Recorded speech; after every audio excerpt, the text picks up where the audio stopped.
आज का टॉपिक हमारे पास है width and profile of spectral lines. हम जानते हैं स्पेक्ट्रल लाइन कब कब हमें मिलती है, जब एब्जॉर्प्शन और इमिशन स्पेक्ट्रम में हमें स्पेक्ट्रल लाइन्स मिलती है। तो हम विड्थ और प्रोफाइल्स पढ़ेंगे उसके बारे में। तो स्टार्ट करते हैं अपना लेक्चर। तो आप भली भांति जानते हो, देखो जैसे ये हमारे पास एक सोर्स हो गया है ना, तो इस सोर्स से हमें ये क्या मिला, यहाँ पे कंटिन्यूस स्पेक्ट्रम है। अब देखो आप कंटिन्यूस इसको इसलिए क्या क्या है, क्योंकि ऑलमोस्ट ऑल फ्रीक्वेंसीज के हमें वेव लाइट हमें यहाँ पे मिली है, ग्रीन येलो सारा मिला है हमें, ठीक है।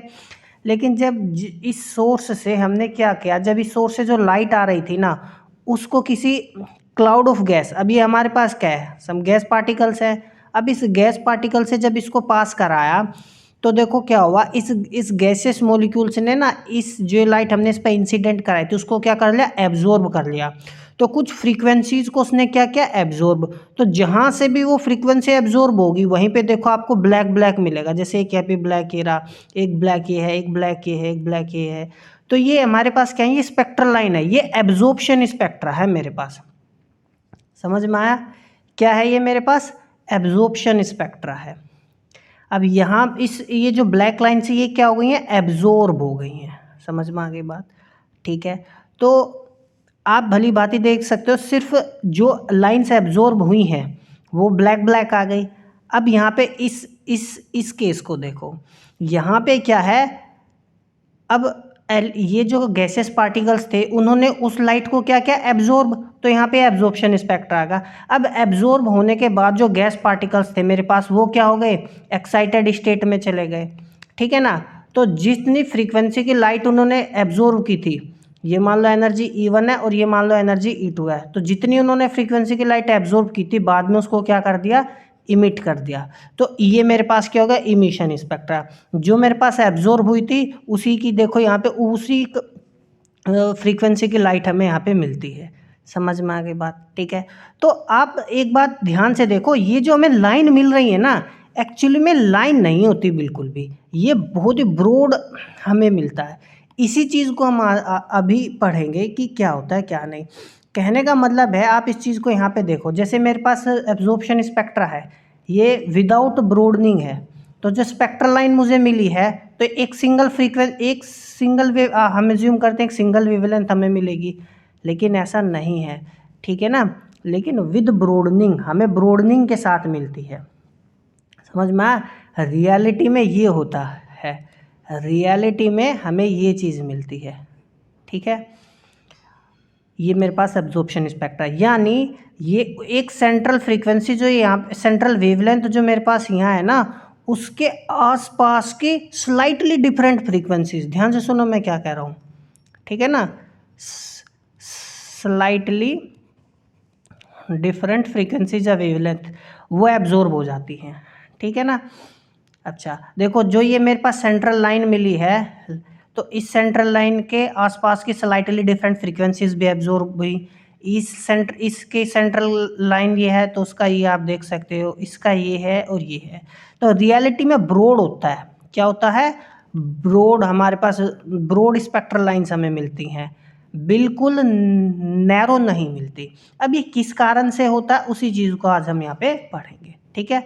ये मैंने वहाँ पे 3-4 थी, यहाँ पे मैंने एक बनाया, ठीक है ना। तो रियलिटी में एक्चुअली में ये होता है, ठीक है ना। ये आइडियल केस है, ये क्या है, आइडियल केस है, ठीक है। रियलिटी है, इन एक्चुअल प्रैक्टिस में हमारे पास ऐसा होता है, ठीक है ना। ये हमारे पास एक सेंट्रल फ्रीक्वेंसी मिलती है, सेंट्रल वेवलेंथ हमारे पास जो ये है, कोई डाउट है, ठीक है ना। तो इसके आसपास की स्लाइटली डिफरेंट फ्रीक्वेंसीज हमें मिलती है, ठीक है। तो आगे चलते हैं। तो ये स्पेक्ट्रल लाइंस ब्रॉड किसकी वजह से होती है, ब्रॉडनिंग होती क्यों है, तो उससे पहले ना स्पेक्ट्रल लाइंस की कुछ विशेषताएं हमें पता होनी चाहिए। क्या, 3 इंपॉर्टेंट प्रॉपर्टी जो होती है स्पेक्ट्रल लाइंस की, एक तो होती है उसकी पोजीशन, ठीक है। अब देखो, पोजीशन कहने का मतलब होता है उसकी फ्रीक्वेंसी। जब हम कहते हैं स्पेक्ट्रल लाइन कहाँ है, ऐसे नहीं बोलते हैं, नहीं, हम स्पेक्ट्रल लाइन की पोजीशन कहने का मतलब है हम उसकी फ्रीक्वेंसी की बात कर रहे हैं, उसकी वेवलेंथ की हम बात कर रहे हैं, ठीक है। तो पहला क्या होता है उसकी पोजीशन, जिसका मतलब फ्रीक्वेंसी से होता है। दूसरा होता है फाइनाइट विड्थ, उसका एक फाइनाइट विड्थ होता है। अब देखो जैसे यहाँ पे आप देख सकते हो, ठीक है ना। हमें क्या है, ये जो मेरे पास ऊपर है आइडियल केस था, तो ये फाइनाइट विड्थ ही तो है। अब हम ये विड्थ लेंगे स्पेक्ट्रल लाइन की, या ये विड्थ ले, या ये विड्थ ले, या ये विड्थ ले, समझ में। हम तो आइडियल केस मान के चल रहे थे अभी तक, जितने भी आपने पीछे मैंने स्टडी किया है। लेकिन हम कौन सी भी एक फाइनाइट विड्थ है इसका, ठीक है ना, इनफाइनाइट नहीं, एक फाइनाइट विड्थ है, तो कौन सा लेंगे वो हम आगे पढ़ेंगे। तो भी बस आपके लिए इतना बता दूं कि दूसरी प्रॉपर्टी क्या है कि स्पेक्ट्रल लाइन की पोजीशन होती है जिसको हम फ्रीक्वेंसी बोलते हैं, दूसरा उसके पास फाइनाइट विड्थ होती है जो रेंज ऑफ फ्रीक्वेंसीज में होते हैं। यहाँ पे वेवलेंथ के टर्म्स में लिखा है तो रेंज ऑफ वेवलेंथ है, समझ में। दूसरा होता है उस स्पेक्ट्रल लाइन की इंटेंसिटी, यानी विशेषता। तीसरी की क्या विशेषता है उसकी, इंटेंसिटी, यानी वो ब्राइट कितनी है। या हम कह सकते हैं इसको ऐसे भी कि strength of the spectral line, ठीक है ना। तो strength of the spectral line यानी intensity of the spectral line. तो ये 3 प्रॉपर्टीज़ हैं, इंपॉर्टेंट प्रॉपर्टीज़ हैं, आपको पता होना चाहिए, ठीक है, एग्जाम में पूछ लेगा। अब बात करते हैं, देखो हम विड्थ ऑफ स्पेक्ट्रल लाइन की। तो अब जैसे विशेषताएं तो हमने पढ़ ली, अब हम पढ़ेंगे विड्थ। अब देखो क्या हम मैंने जैसे अभी बात क्या बताया, जो स्पेक्ट्रल लाइन्स होती हैं in discrete absorption of emission spectra are never strictly monochromatic. Monochromatic नहीं होती, कहने अभी मैंने ऊपर भी डायग्राम से भी बताया। अब जैसे एक सिंगल वेवलेंथ की हमें मिल जाए, ऐसा थोड़ी ना होता है, बिल्कुल स्ट्रिक्टली मोनोक्रोमेटिक नहीं होती, स्लाइटली डिफरेंट होता है, जिसके पास कुछ डिफरेंट वेवलेंथ्स होती हैं। तो स्ट्रिक्टली मोनोक्रोमेटिक तो ये हो गया, समझ में आया। मोनो मतलब एक, क्रोमेटिक मतलब कलर, है ना। तो स्लाइटली डिफरेंट वेवलेंथ्स होते हैं, it means it has some different colours. अब देखो आपको ये इसके इस डायग्राम से समझ में आएगा, आप इसको यहाँ पे देख सकते हो। देखो ये जो येलो कलर है ना, अब ये बिल्कुल ये देखो यहाँ थोड़ा सा फेडेड येलो है, जैसे जैसे जाएंगे थोड़ा सा डार्क येलो हो रहा है ना, समझ में आया। तो स्ट्रिक्टली मोनोक्रोमेटिक नहीं है। अब ये ग्रीन पार्ट है, कितना रेंज, इतने रेंज में ग्रीन पार्ट है क्या, बिल्कुल ग्रीन होता तो बिल्कुल एक सिंगल लाइन आनी चाहिए थी। स्ट्रिक्टली मोनोक्रोमेटिक नहीं है, इस ग्रीन में स्लाइटली डिफरेंट फ्रीक्वेंसीज है। कोई डाउट है हो तो आप कमेंट में मुझे बताइए, ठीक है। तो विड्थ ऑफ स्पेक्ट्रल लाइन जैसे मैंने बताया अभी हम पढ़ रहे हैं, तो स्ट्रिक्टली मोनोक्रोमेटिक नहीं होती, ये आपको पता होना चाहिए। तो क्या होता है, ब्रॉड होती हैं, सर्टेन विड्थ होती हैं, ठीक है। अच्छा, अब दूसरी बात हम आपको बता दो, ये बहुत इंपॉर्टेंट बात है प्रॉपर्टीज़ के बाद में, इम्पोर्टेंट, ठीक है। अब देखो हमारे पास जो स्पेक्ट्रल लाइन मिलती है कब मिलती है, जब चाहे तो इमिशन होगा तब मिलेगी, या हमारे पास एब्जॉर्प्शन होगा तब मिलेगी, ठीक है। इमिशन एब्जॉर्प्शन कई तरीके से हो सकता है। अब देखो इस इमिशन एब्जॉर्प्शन करेगा कौन, एटम करेगा। अब देखो ये मान लो मेरे पास एटम है, अब ये एटम क्या है, रेस्ट स्टेट में हो सकता है, तब क्या कर दे, लाइट इमिट कर दे। ऐसा भी तो हो सकता है ये एटम क्या कर रहा हो, वाइब्रेट कर रहा हो, ठीक है। तो वाइब्रेशन की स्टेट में भी, स्थिति में क्या करे, ये मान लो देखो इस एटम में ना, मान लो दो एनर्जी लेवल्स के बीच में क्या हो रहा है, ट्रांजिशन हो रहा है। अब ये जो ट्रांजिशन है ना, अब इस ट्रांजिशन में मैंने केसेस लगा दे, ये ट्रांजिशन हो रहा है दो एनर्जी लेवल के बीच में, तो एटम चाहे तो रेस्ट में है, ठीक है, रेस्ट में वेवलेंथ रिलीज कर सकता है, वाइब्रेट कर रहा हो तब रिलीज कर सकता है, या मोशन में हो तब रिलीज कर सकता है, या कुछ स्थिति में हो। समझ में आ रहा है क्या मैं कह रहा हूँ। तो ये चीज़ें हैं, ठीक है। तो वाइब्रेशन में होगा, रेस्ट स्टेट में होगा, मोशन में होगा। तो इन केसेस में वो क्या कर सकता है, रिलीज कर सकता है वेवलेंथ। लेकिन तो वेवलेंथ हम फिर, अब ट्रांजिशन तो देखो ये जो ट्रांजिशन है ना तीनों केसेस में सेम है, सेम ट्रांजिशन है। मान के चलो, मान लो 3 एनर्जी लेवल है और ये 2 एनर्जी लेवल, 3 से 2 में लाइट आ रही है तो लाइट इमिट हो रही है। तो तीनों केसेस में ऐसा है क्या, तीनों केसेस में हमें सेम फ्रीक्वेंसी मिलेगी, ऐसा नहीं है, डिफरेंट फ्रीक्वेंसी मिलेगी। लेकिन ट्रांजिशन तो सेम लेवल में हुआ है, समझ में आया। तो अब हम माने किसको, इस पर कौन सा स्पेक्ट्रल है, तो जो नेचुरल शेप होती है ना इमिशन लाइन की, है ना, जो हमारे पास देखो ये शेप है ना, ये जो स्पेक्ट्रल लाइन की जो शेप है, ये तीनों केसेस में अलग अलग आएगी, समझ में। तो जो नेचुरल शेप होती है उसको हम कब लेते हैं, अंडर आइडियल कंडीशन से लेते हैं, ठीक है, अंडर आइडियल कंडीशंस उसको लिया जाता है। अब आइडियल कंडीशन कब कब होता है, कब होगा ideal condition, when atom is at rest, ठीक है, and atom is not subjected to external force under the process of emission. Atom हमारा रेस्ट में होना चाहिए और उस पर कोई बाहरी प्रभाव नहीं होना चाहिए उस एटम पर। उस केस में जो स्पेक्ट्रल लाइन मिलती है ना दो लेवल के बीच में ट्रांजिशन से, वो नेचुरल होती है। ठीक है, कोई डाउट है? आगे चलते हैं। In practice several factors contribute to the line broadening. अब देखो यदि ऐसा नहीं है ना तो लाइन में क्या आ जाएगी, ब्रोडनिंग हमें मिलेगी। ठीक है, अब वो ब्रोडनिंग ना कई तरीके की होती है, कई तरीके से भी होती है, मतलब किस किस क्या क्या कारण है। मोस्टली ब्रोडनिंग को हम दो तरीकों से डिफाइन करते हैं, एक होता है होमोजीनियस ब्रोडनिंग, एक होता है इनहोमोजीनियस ब्रोडनिंग। नाम पे ही पता चल रहा है, देखो ये क्या है मेरे पास, होमोजीनियस ब्रोडनिंग। ठीक है, तो मान लो देखो मेरे पास एक ये सैंपल ऑफ एटम्स है, इसमें बहुत सारे एटम्स मेरे पास हो गए ये।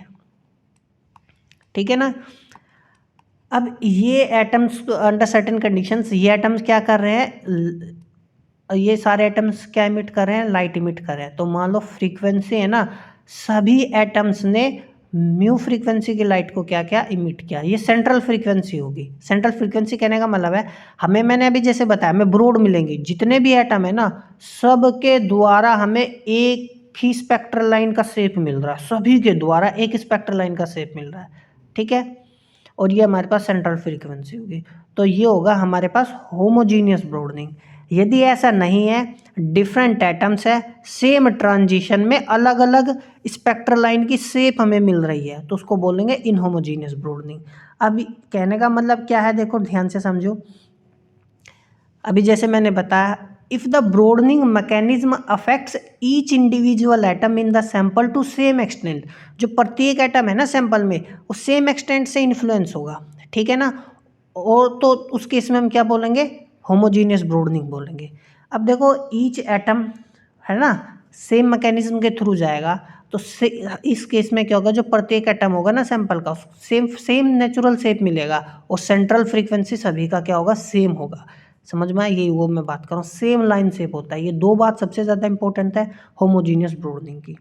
ठीक है, इसका एग्जाम्पल क्या है, नेचुरल ब्रोडनिंग, कोलिजन ब्रोडनिंग। और ये इंपॉर्टेंट क्यों है, क्योंकि पता नहीं कितनी बार क्वेश्चन इस पे पूछा गया है, यूनिवर्सिटी एग्जाम्स में तो पूछता ही है, और आपसे पूछता है कि नेचुरल ब्रोडनिंग क्या है, होमोजीनियस ब्रोडनिंग है, कोलिजन ब्रोडनिंग है। समझ में आया मैं क्या कह रहा हूँ? ठीक है, तो नेचुरल ब्रोडनिंग और कोलिजन ब्रोडनिंग के बारे में भी हम पढ़ेंगे, पूरा डिटेल में पढ़ेंगे। बस ये आप एग्जाम्पल अभी समझ लीजिए। तो जो नेचुरल ब्रोडनिंग होती है, प्राकृतिक ब्रोडनिंग, इसको ये इंट्रिंसिक ब्रोडनिंग भी इसको बोलते हैं। क्या बोलते हैं? इंट्रिंसिक ब्रोडनिंग, इंट्रिंसिक ब्रोडनिंग भी इसको कहा जाता है। कोलिजन ब्रोडनिंग है, कोलिजन ब्रोडनिंग को प्रेशर ब्रोडनिंग भी बोलते हैं। क्या बोलते हैं? प्रेशर ब्रोडनिंग भी समटाइम्स इसको कहा जाता है। ठीक है, डिफरेंस होता है हल्का फुल्का सा, वो बताएंगे, हम डिस्कस करेंगे जब डिटेल में पढ़ेंगे इनको अगले लेक्चर में। ठीक है, अब बात करने देखो इनहोमोजीनियस ब्रोडनिंग।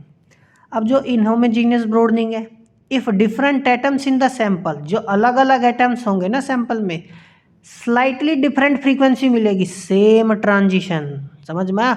ऊपर क्या हो रहा था, सेम ट्रांजिशन में सेम सेंट्रल फ्रीक्वेंसी मिलनी चाहिए, वो मिलती भी है। समझ में? और सेम लाइन शेप होता है सभी का, तो उस चीज़ को हम क्या बोलते हैं, होमोजीनियस ब्रोडनिंग। यहाँ पर क्या है, ये इनहोमोजीनियस में क्या होता है, सेम ट्रांजिशन होगा लेकिन क्या मिलेंगे, डिफरेंट फ्रीक्वेंसीज। इसी को हम क्या बोलते हैं, इनहोमोजीनियस ब्रोडनिंग बोलते हैं। ठीक है, अब देखो आप कहोगे कि भाई, अब देखो कहने का मतलब देखो क्या है, दो लेवल के बीच में हमारे ट्रांजिशन होगा, E2 ये लेवल होगा और एक हमारे पास ये लेवल हो गया। ठीक है, तो देखो क्या होगा, अब इसका सबसे इनहोमोजेनियस ब्रोडनिंग का एग्जांपल क्या होता है, Doppler effect due to crystal defects. अब देखो क्या है, मान लो मेरे पास एक एटम है, ठीक है ना, अब वो रेस्ट में है, जैसे मैंने अभी ऊपर एग्जाम्पल बताया था, तो इस केस में जो फ्रीक्वेंसी निकलेगी, अब यही एटम मान लो क्या है, मोशन में है, ठीक है ना, या यही एटम क्या है, वाइब्रेशन में है, तो तीनों केसेस में फ्रीक्वेंसीज क्या होगी, डिफरेंट होगी, irrespective of that the transition is same. समझ में आया मैं क्या कह रहा हूँ? ठीक है, तो ये होता है हमारा डोपलर ब्रोडनिंग। आपको ध्यान रखना है, जो होमोजीनियस ब्रोडनिंग होती है उसके दो एग्जाम्पल हमारे पास है, एक होता है नेचुरल ब्रोडनिंग और एक होता है हमारे पास कोलिजन ब्रोडनिंग। ठीक है। इनहोमोजीनियस का एक एग्जांपल मैंने बता दिया ऑलरेडी, डोपलर बॉर्निंग। इनको हम डिटेल में अगले लेक्चर में पढ़ेंगे, ठीक है। तो उससे पहले लेकिन मैं आपको एक एक बात बता दूं, एक लाइन शेप के बारे में। किसके बारे में? लाइन शेप के बारे में। आपको दो लाइन शेप के बारे में पता होना चाहिए। अब देखो, ये मेरे पास एक स्पेक्ट्रल लाइन है, ठीक है, ये ब्रॉड है, मैंने जैसे भी बताया। अब एक स्पेक्ट्रल लाइन ये है, ठीक है ना। ये थोड़ा ठीक से बना नहीं है, इसको हम इसको रब करके दोबारा से बनाते हैं, ठीक है। देखो ऐसे,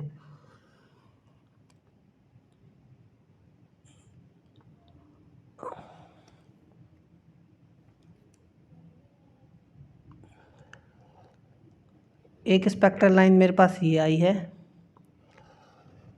हाँ ये अच्छा बना है। ये एक स्पेक्ट्रल लाइन मेरे पास ये है, ठीक है ना। अब देखो ज़्यादा फैली हुई कौन सी है? यही तो है।